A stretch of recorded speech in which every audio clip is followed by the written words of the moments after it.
Donc je m'appelle Charles Dreux, j'ai 42 ans et je suis atteint d'un spina bifida. C'est une malformation congénitale donc, qui s'est fait pendant les premiers mois de la grossesse et je suis né avec une boule au niveau du sacrum.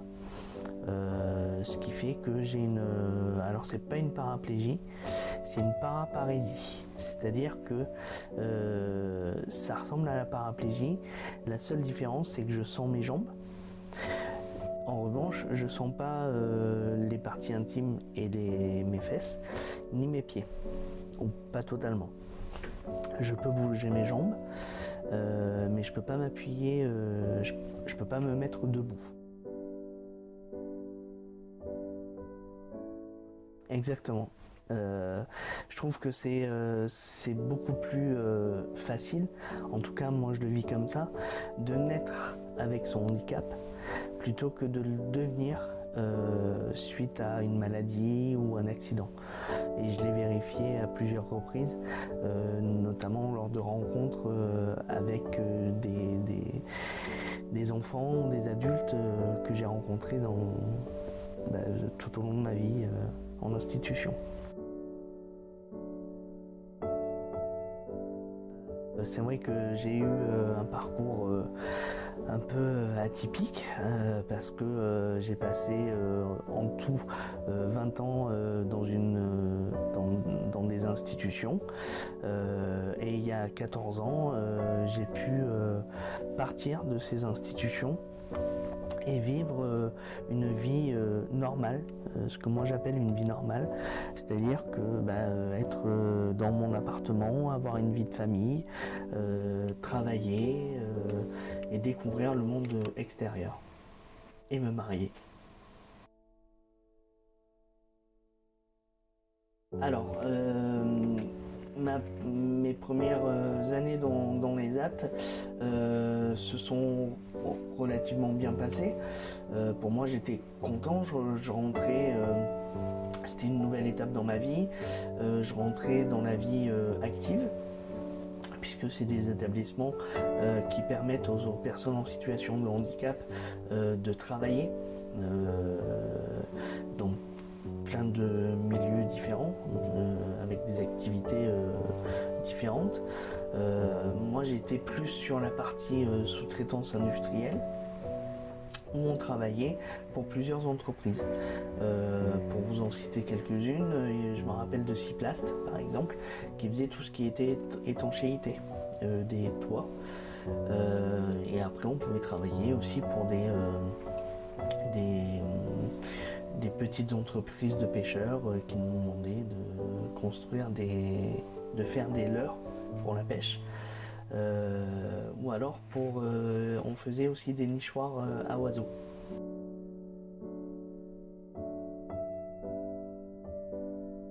De rentrer dans la vie active, de travailler, de connaître notre milieu, de connaître d'autres personnes, aussi bien au niveau du personnel qu'au niveau des résidents, de voir ce que j'étais capable de faire aussi.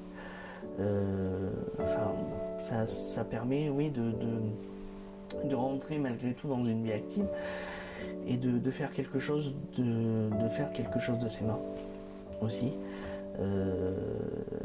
Parce que j'ai voulu, en plus de la sous-traitance, on avait la possibilité de faire une semaine par mois, on avait des intervenants qui faisaient faire de l'artisanat. Et il y avait de l'artisanat cuir, donc on pouvait faire tout ce qui est possible en cuir. Et il y avait une autre intervenante qui venait nous faire de la peinture sur soie. Ça a permis de travailler ma créativité et tout ce qui était manuel. De voir que j'étais capable de faire quelque chose de mes 10 doigts et de belles choses. Et d'être bien encadré aussi, et d'avoir de bons conseils pour faire de beaux sacs en cuir et plein d'autres choses.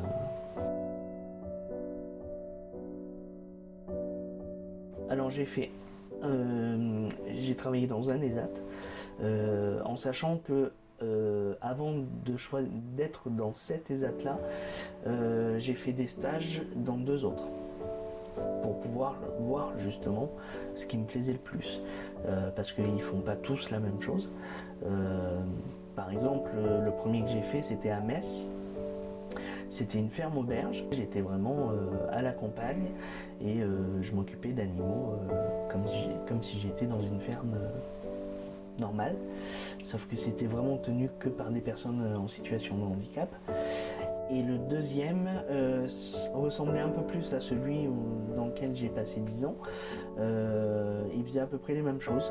Je me rappelle qu'il y avait de l'imprimerie aussi. Et c'était en Lozère, donc pas très loin d'ici. Et après, j'ai pu faire mon choix voilà, en suivant comment ça s'était passé, comment je m'étais senti. J'ai dit, voilà, je préfère aller dans tel endroit. Et j'y suis rentré très peu de temps après.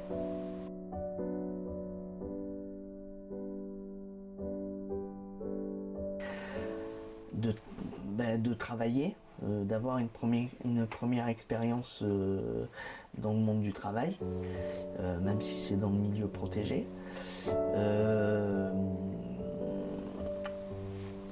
De faire de nouvelles rencontres, encore une fois. Après, qu'est-ce que ça m'a empêché de faire? Sur le coup, je ne savais pas trop, parce que j'étais dans mon petit confort. Je sortais d'une institution pour rentrer dans une autre, donc du coup je connaissais pas forcément toutes mes capacités, donc j'étais bien entre guillemets. Petit à petit, oui, je me suis aperçu qu'il y avait peut-être quelque chose qui me manquait et que j'étais peut-être plus à ma place. J'ai manifesté mon envie de partir de ce milieu-là, même si c'est bien et que c'est des établissements qui sont essentiels pour certaines personnes en situation de handicap. Moi, je me sentais plus à ma place. Mon envie d'aller à l'extérieur. Plus ça allait, plus je faisais des rencontres extérieures, parce qu'on avait la possibilité, notamment les week-ends, de sortir en ville et de se balader comme n'importe qui. Donc je m'étais fait des amis à l'extérieur, et petit à petit, j'ai eu l'appel de l'extérieur. Et au fur et à mesure, voilà, ça a cheminé, j'ai réfléchi et je me suis dit, oui, mais pourquoi pas? Pourquoi tu n'irais pas à l'extérieur? Tu es peut-être capable de vivre aussi ailleurs que dans une institution. Après, il faut en avoir l'opportunité. Et puis pas se lancer comme ça, on se lève pas le matin en se disant, bon allez, c'est bon, maintenant je m'en vais. Non, ça se réfléchit quand même. Moi j'ai réfléchi un petit bout de temps. Et il se trouve que j'ai rencontré quelqu'un qui était à l'extérieur de l'ESAT. Donc on était en couple. Elle est tombée enceinte. Et à la naissance de notre fille, j'ai eu un vrai manque. Parce que le week-end, je partais de l'ESAT pour être avec elle, toutes les deux. Et le dimanche soir, j'étais obligé de repartir et de les laisser toutes les deux pour la semaine. Et ça, sincèrement, ça a été très très dur.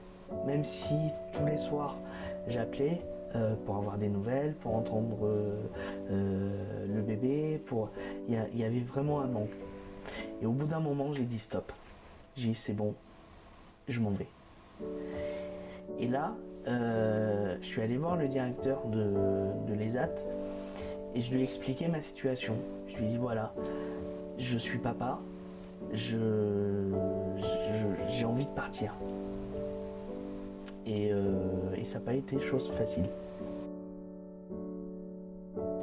Parce que à l'époque, encore une fois, ils étaient...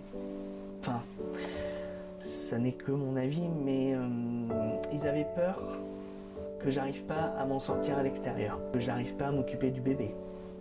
Parce que c'est vrai que quand on est valide, c'est déjà pas facile. Quand on est en situation de handicap, d'autant plus qu'on était deux en situation de handicap, puisque la maman est aussi en situation de handicap. C'est encore plus dur, c'est plus compliqué. Ça, j'en suis conscient, mais c'est pas infaisable. Et moi, j'ai voulu leur faire comprendre ça, que oui, certes, ça allait pas être facile, j'allais pas rigoler tous les jours, mais que j'étais capable de le faire, je me sentais capable. Oui, mais alors c'est certainement de la bienveillance, mais j'en ai eu marre qu'on me protège. J'avais envie d'être confronté au monde extérieur et aux difficultés du monde extérieur. Quitte à me prendre des murs dans la tête, voilà, je voulais être confronté à ça. Donc ils ont baissé les bras, ils ont fini par me dire bon vas-y, pars. Et je suis parti.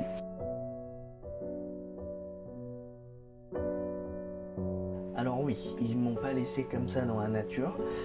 Déjà quand je suis parti, on était dans un appartement, dans une résidence sociale, où il y avait en bas le bureau avec une éducatrice qui était là pour les résidents. Donc l'éducatrice de cette structure a rencontré aussi les éducateurs que moi j'avais dans les AT. On a fait une petite réunion, on s'est mis d'accord, et après ils m'ont laissé partir et ils étaient plus rassurés de savoir que je pouvais encore compter sur une éducatrice qui était sur place en cas de besoin.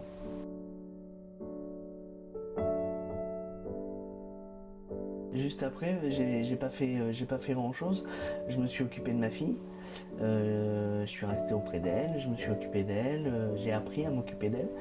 On avait des intervenants extérieurs qui venaient et qui nous aidaient à s'occuper du bébé. Et voilà, je suis resté 1 an comme ça, à peu près, un peu moins peut-être, à rester à la maison en tant que, j'allais dire, père au foyer, quelque part. Et voilà. Elle vient d'avoir 14 ans. C'est une grande fille qui a bien grandi, qui est c'est une enfant normale, sauf que oui, elle a des parents handicapés et pour elle, ça n'a pas d'impact. Pour elle, on est ses parents et il n'y a pas de différence.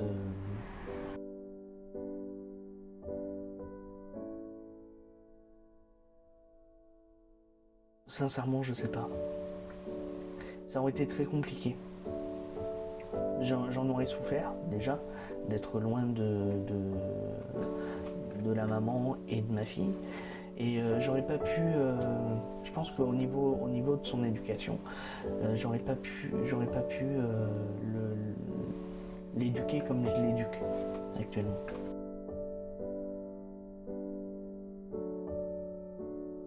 Intérieurement, j'étais comme ça, j'avais très peur, parce que là, pour le coup, je partais à l'aventure. Mais non, à aucun moment, je me suis dit, non, là t'as fait une boulette, t'aurais dû rester en ESAT.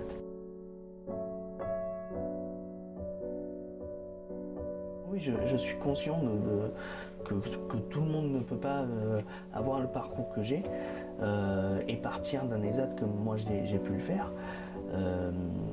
Après, je pense que pour certains, c'est possible de le faire. Mais il faut le vouloir, il faut le pouvoir aussi. Être accompagné, oui. Et être conscient de ses capacités. Être conscient de ses capacités, se faire confiance, même si on a la boule au ventre, parce qu'intérieurement on s'aventure dans un truc, on ne sait pas ce que ça va donner. Il faut se lancer. si on a envie, faut y aller. Faut pas se poser de questions.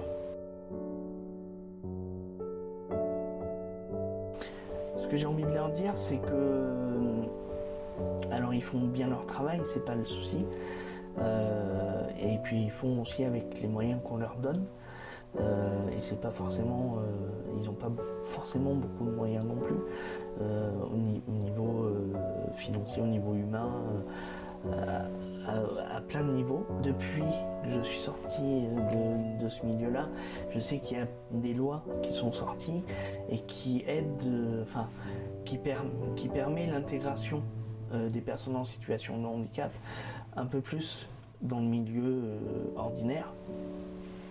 Et ce que je leur dirais, c'est de continuer à progresser dans cette direction-là, à aider, à accompagner les personnes en situation de handicap à avoir une vie la plus normale possible. Et à surtout ne pas leur mettre de barrières. À pas leur dire non, ça t'es pas capable de le faire. Laissez-les faire, qu'eux puissent se rendre compte si oui ou non ils vont être capables de le faire. Moi, c'est ce que j'ai fait. J'ai fait des choses, j'ai tenté des choses. J'ai pas toujours réussi. Il y a des fois, je me suis cassé la figure. C'est pas grave. J'ai fait autre chose. Je suis allé dans d'autres directions. Et au bout d'un moment, on trouve son chemin. Surtout quand on rencontre de bonnes personnes. Et moi, j'ai eu la chance, il y a 6 ans, de rencontrer ma femme. Excusez-moi, je suis un peu ému. C'est une femme valide. Et elle m'a dit, pour moi, t'es pas handicapé. T'es juste assis. Moi, ce que je vois quand je te regarde, c'est un homme assis, pas handicapé. Et ça, j'ai eu beaucoup de mal à l'intégrer, et même encore aujourd'hui. Tous les jours, elle se bat pour que je comprenne ça, que je suis juste un homme assis, et pas forcément, pas handicapé. Handicapé, pour moi, ça veut rien dire. Et aujourd'hui, c'est vrai que on est mariés, ça fait 6 ans, on va fêter notre 6e anniversaire de mariage. On a 5 enfants. Quand je l'ai connue, elle en avait déjà 4. Avec la mienne, ça fait 5. On a voulu en avoir un 6e ensemble. Pour l'instant, on n'a pas réussi. Mais maintenant, on se dit, bon, 5, c'est déjà pas mal. Et suite à des problèmes de santé, à Nescar notamment, j'ai été alité pendant très longtemps.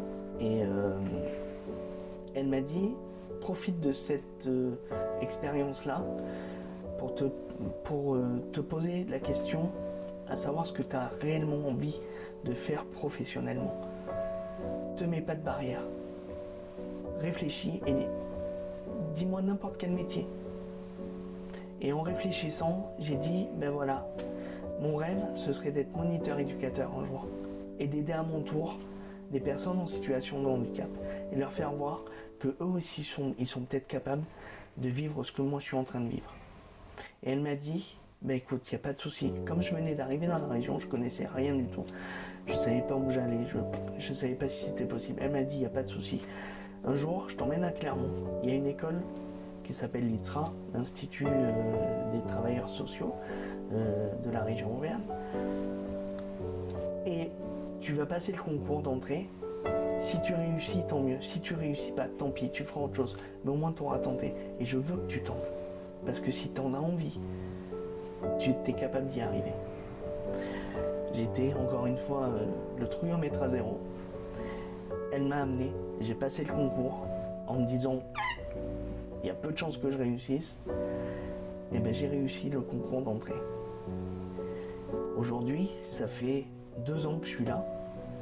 Je suis au bout de ma formation.